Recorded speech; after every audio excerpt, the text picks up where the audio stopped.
तो स्टार्ट तो करना है थ्योरम 8.9, ठीक है। उससे पहले थोड़ी सी बातें बता देता हूँ। इसमें इस वाले चैप्टर में हम दो मतलब इस एक्सरसाइज से पहले, ठीक है, यानी कि एक्सरसाइज 8.2 से पहले हम दो थ्योरम समझेंगे, थ्योरम 8.9 और 8.10। दोनों थ्योरम्स को क्या कहते हैं, द मिड पॉइंट थ्योरम। तो जो 8.10 है उस थ्योरम को शायद अभी नहीं कर पाएंगे, उस थ्योरम को करेंगे बाद में। तो मिड पॉइंट थ्योरम क्या है कि जो ट्रायंगल्स हैं उनके जो मिड पॉइंट्स हैं, ट्रायंगल जैसे कि कोई ट्रायंगल ABC एक ट्रायंगल है, ये ABC ये एक ट्रायंगल है। अगर इसके मिड पॉइंट्स होंगे, अगर इसके कुछ मिड पॉइंट्स होंगे, अब इन साइडों के कुछ मिड पॉइंट्स होंगे, जो साइड AB है इसका कुछ मिड पॉइंट, इसका एग्जैक्टली इन मिड पॉइंट्स से कुछ लाइन ऐसे खींची जाती हैं, तो किस टाइप के थ्योरम बनते हैं। तो पहला जो है ये मिड पॉइंट थ्योरम, पहला जो है 8.9, इसमें क्या है, the line segment joining mid point. तो जो लाइन सेगमेंट यानी कि ये वाला लाइन सेगमेंट जो ED मान लो इसको, जो दो किसी लाइन के, किन्हीं दो लाइनों के two sides of a triangle is parallel to third line. तो लाइन सेगमेंट जो मिड पॉइंट से जाता है कोई भी दो साइडों के किसी ट्रायंगल में, वो इस लाइन के यानी कि BC के पैरेलल होता है। ये प्रूव करेंगे हम इसमें। तो जो अगला थ्योरम है थ्योरम 8.10, वो इसके रिवर्स है कि अगर ये है कि अगर कोई ये है अगर कोई लाइन इससे इसके मिड पॉइंट से जा रही है और वो इसके पैरेलल है, वो यानी कि इसको भी BC डाल लें, अगर वो BC के पैरेलल है और E यानी कि मिड पॉइंट AB का से जा रही है कोई लाइन और इसके पैरेलल है, तो वो इसको बाइसेक्ट करेगी AC को, यानी कि वो इसके मिड पॉइंट से होके जाएगी। ये है थ्योरम 8.10। तो अभी इस बार हम स्टडी करने वाले हैं पहले थ्योरम 8.9।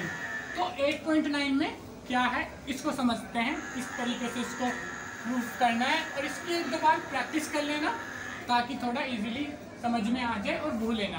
तो सबसे पहले मैं बना लेता हूँ एक ट्रायंगल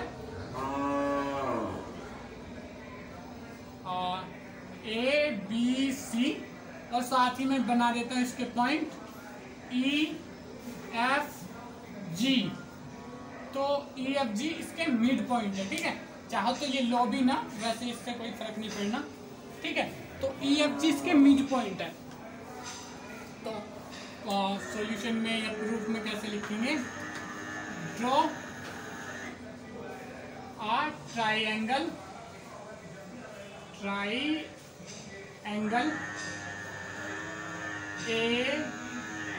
ABC, ठीक है। EF and G are the midpoint of AB, BC and AC respectively मतलब क्रमशः, मतलब AB का E है, BC का F है और AC का G है।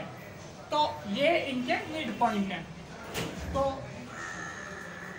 ठीक है, अब क्या करना है, draw a line segment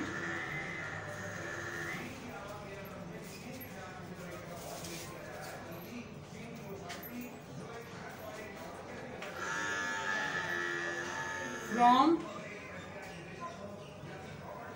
point E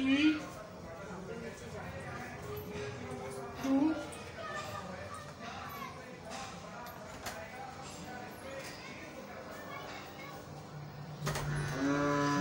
H, ठीक है। कुछ इस तरीके से थ्रू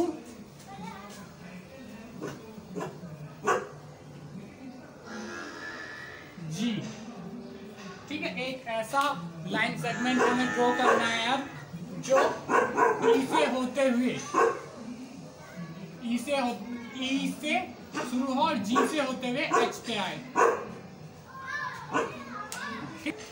तो अब ये हमने ड्रॉ कर लिया है। अब क्या करना है, इसके बाद क्या करना है, ठीक है, draw a line from C from C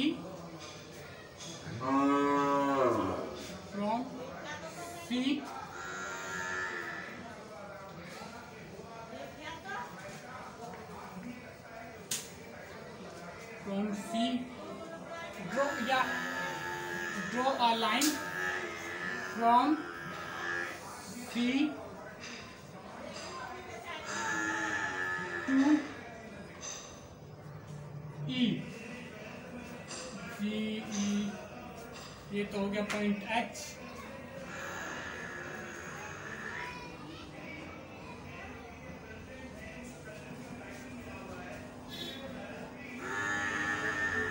From point E through G, ठीक है, इतना ही लिखते हैं। H अभी बाद में लिखेंगे। Draw from C to I, यहां से I तक एक लाइन खींचो।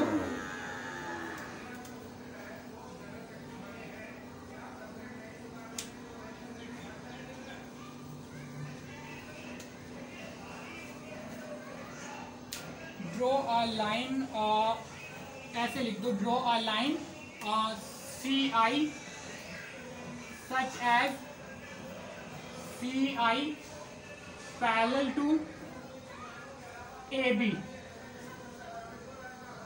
पैरेलल टू BA, ठीक है। ऐसी लाइन खींच दो CI जो कि पैरेलल हो BA के, पैरेलल हो BA के, ये CI BA के पैरेलल हो ऐसे, ठीक है। यहाँ पे I,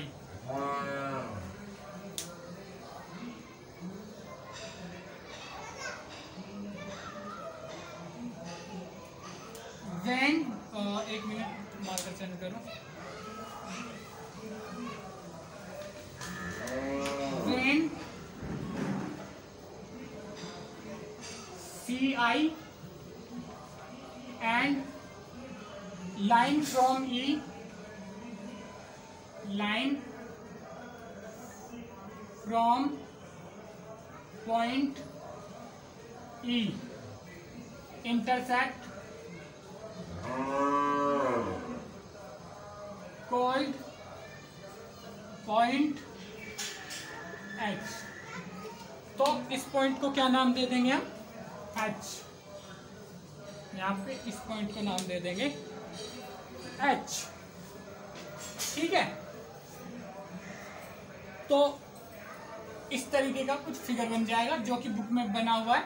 लैंग्वेज चाहो तो बुक के लिख सकते हो, चाहो तो मेरी थोड़ी सी खराब है, ठीक है। ये और बता दूँ, मेरी थोड़ी सी खराब है इंग्लिश, क्योंकि बहुत अच्छी नहीं है।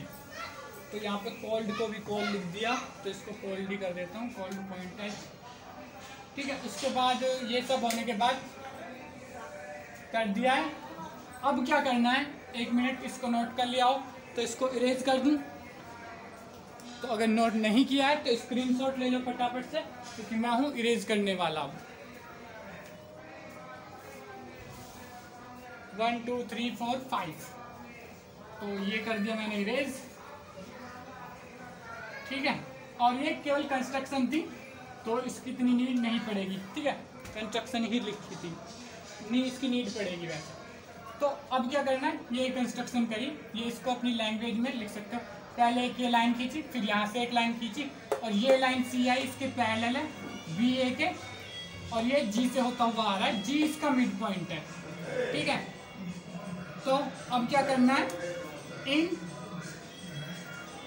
Triangle AEG and GCH।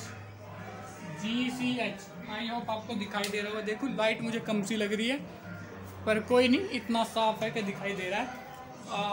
GCH, ठीक है, ये हो गया। आज शायद वीडियो की आवाज़ थोड़ी क्लियर आ रही होगी, ऑडियो क्वालिटी। तो ये GCH है, ये वाला ट्रायंगल और ये वाला ट्रायंगल में देखना है। देखो सबसे पहले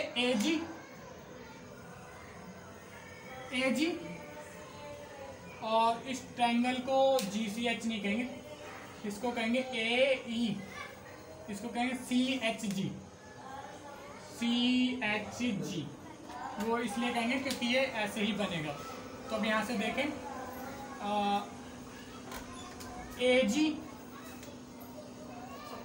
इज इक्वल टू CG, तभी कॉरस्पॉन्डिंग पार्ट बनेंगे ना, CG। देखो AG इक्वल टू CG, और यहाँ पे लिख दो because G is mid point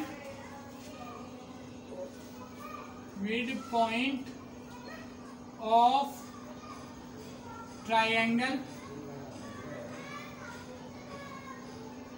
mid point of side AC, ठीक है। तो ये तो हमने पहले ही कह रखा था कि G मिड पॉइंट होगा यहाँ पे, मतलब कंस्ट्रक्शन में, और इसमें भी दिया गया है कि मिड पॉइंट को जो लाइन सेगमेंट ज्वाइन करे, ठीक है, लाइन सेगमेंट जो ज्वाइन करे, इसको ही इसके पहले प्रूफ करना है, EG को BC के पहले प्रूफ करना है, ठीक है। तो अब ये हो गया। उसके बाद एंगल AGE,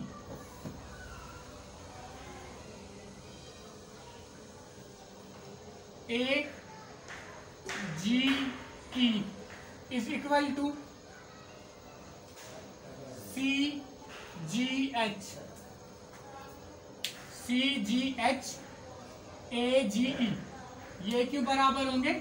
ये है वर्टिकली अपोजिट। अरे इसको थोड़ा उधर लिख देता हूँ, साइड AC, ठीक है, वर्टिकली अपोजिट। इसका रीजन क्या है? वर्टिकली अपोजिट है, तो ये एंगल बराबर होंगे। अब एक चीज और गौर करो, क्योंकि ये लाइन हमने कहा है कि CI हमने पैरेलल खींची है BA के, तो यहाँ पे अगर इसको ऐसे कर दें, एक मिनट, जैसे कि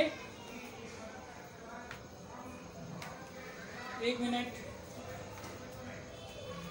ये जो दो लाइन है AB, ये पैरेलल है, इनको ऐसे कर दें, ठीक है, तो यहाँ पे से ये जो लाइन आ रही है GHI, ये ट्रांसवर्सल हो जाएगी इन पैरेलल लाइंस की। तो जब ये ऐसे ट्रांसवर्सल हो जाएगी EH, ये वाली लाइन, तो ये एंगल और ये एंगल क्या हो जाएंगे? अल्टरनेटिव एंगल्स हो जाएंगे। ये एंगल और ये एंगल अल्टरनेटिव एंगल्स हो जाएंगे।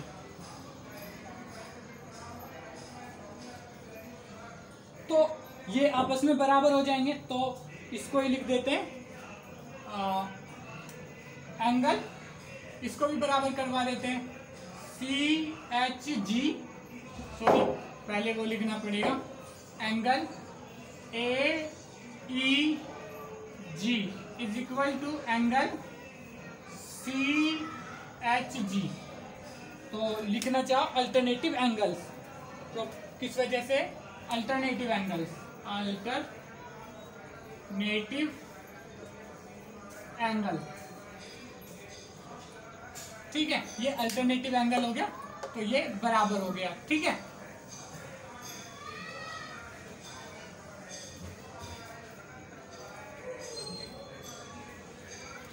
ठीक है, और उसके बाद क्या करना है? ये अल्टरनेटिव एंगल्स बराबर हो गए।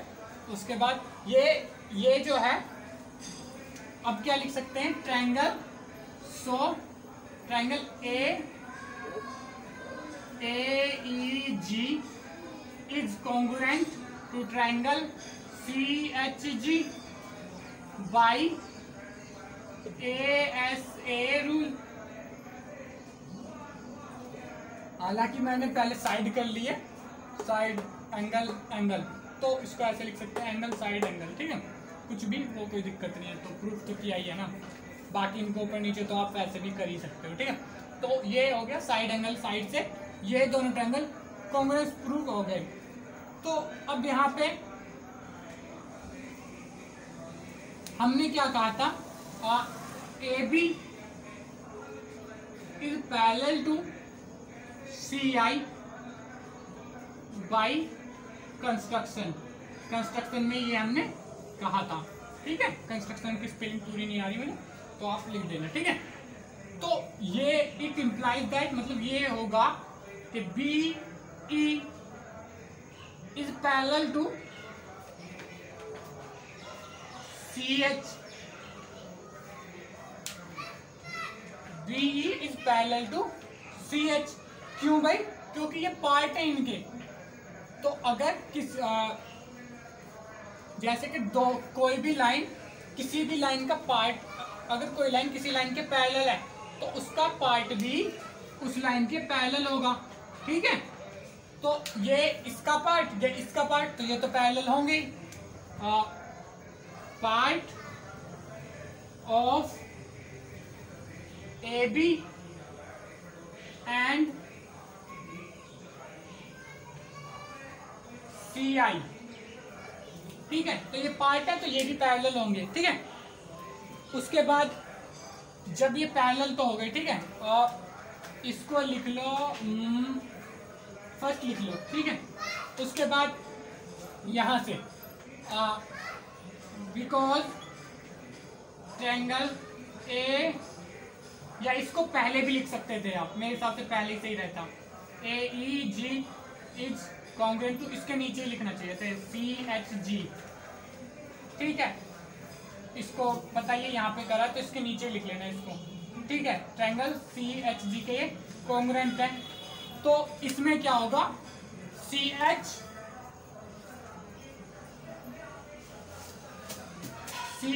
Is equal to BE,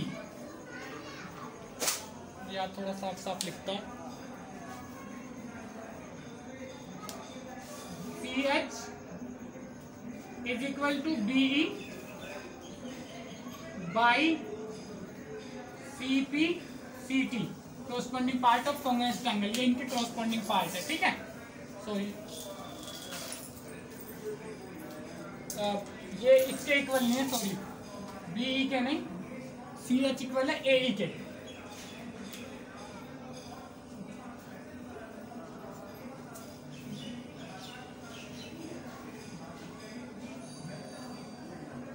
AE के इक्वल है, ठीक है। CH इक्वल है AE के, ठीक है। वैसे पहले ये करना था, ये सब चीजें हमें बाद में करनी थी। ये दो लाइनें बाद में कर सकते हैं, वैसे मैंने पहले कर ली तो कोई दिक्कत नहीं है, ठीक है। तो ये CH equal to AE CP CT से, ठीक है। इसको डाल लो सेकंड, और अब E इज मिड पॉइंट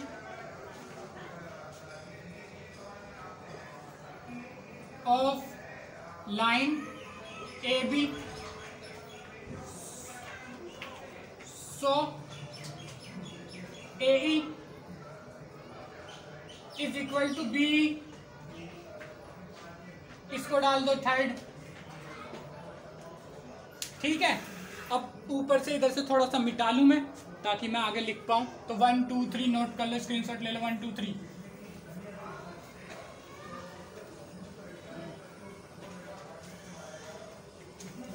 ठीक है। तो अब यहां पे क्या लिखोगे आप लोग, फ्रॉम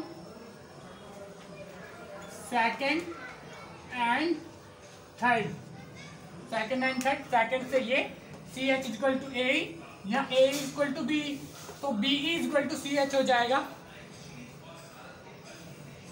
तो यहां पे लिख दोगे BE is equal to CH, ठीक है। इसको डाल दोगे क्या, इसको डाल दो तुम थर्ड, फोर्थ डाल दो, फोर्थ, ठीक है। B इक्वल टू CH, और यहाँ पे B equal to BE parallel to CH हो रहा है, B is parallel to CH, यहाँ पे ये हो रहा है, ठीक है। तो from first and fourth, from first and fourth, क्योंकि देखो फ्रॉम फर्स्ट एंड फोर्थ, तो फर्स्ट में क्या आ रहा है, BE is parallel to CH and BE is equal to CH। अब ये अपोजिट साइड है, ठीक है, अपोजिट साइड है ये, और ये इक्वल और पैरेलल है, ठीक है। तो ये क्या होगा, ये BCH एक पैरेललोग्राम बन जाएगा। इसको भी मिटाने वाला हूँ, स्क्रीनशॉट ले लो 1 2 3 4 5। तो अब देखो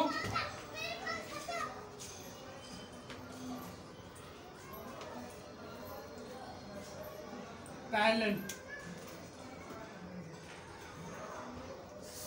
and BE and CH are opposite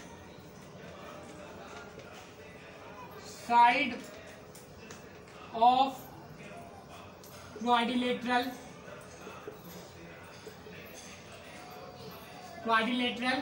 BCHE,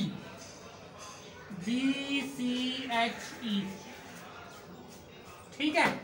so BCHE, so quadrilateral, quadri होता री, ठीक है, स्पेलिंग सही करते रहा तो क्वाड्रिलेटरल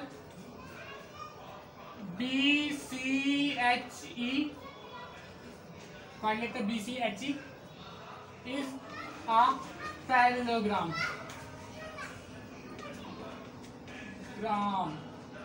ठीक है, लिख लेना पूरा, या मैं लिख देता हूँ।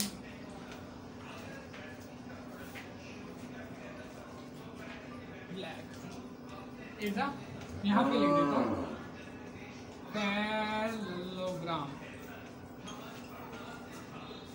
इसे प्रूव करने की वैसे तो बहुत तरीके हैं, पर मेरा थोड़ा सा यही है इजी में मैं समझा सकूं। तो ये एक पैरेललोग्राम बन गया BCHE। अब जब ये पैरेललोग्राम बन गया, so quadrilateral BCHE is a parallelogram.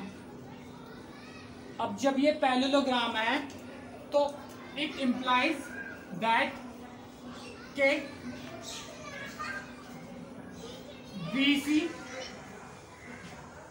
Is parallel to EH, BC is parallel to EH, क्योंकि opposite side of parallelogram, opposite side of parallelogram है ये। तो ये इसके पैरेलल हो गई, ठीक है। यहाँ पे देखो BC is parallel to EH। अब क्या है, EG को पैरेलल प्रूव करना है BC के, तो इधर से मिटा दूं ऊपर से थोड़ा सा 1 2 3, स्क्रीनशॉट ले लो 1 2 3, ठीक है।